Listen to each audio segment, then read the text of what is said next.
Gustatuko litzaidake gazteak ikustea, beraik bezalako beste gazte bat naizela.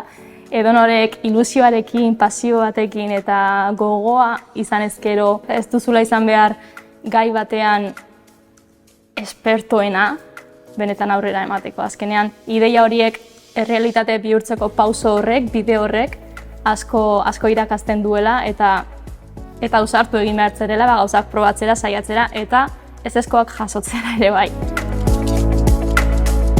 Arlo akademikoarekin lotutako gaitasunak aitortzetik haratago doalako, ez? Pixkat irudimena, ekintzailetasuna, jasangarritasuna, komunitatearekin lotura edo konpromezu hori duten hori ere talentua delako eta hori aitortzeko sariak sortzea ikaragarri garrantzitsua ditzen.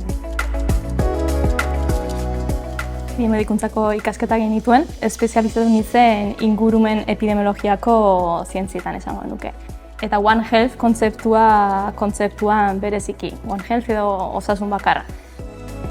Nire ibilbidea betidaniken ikerketan eta zientzian egon izan naiz murgilduta, baina beti falta mota izan dut ikerketako zientziako evidentzia hori o lan hori gizartiengana gerturatzea. Zientzia egunerokotasunien danoi eragiteigun gauza badalako.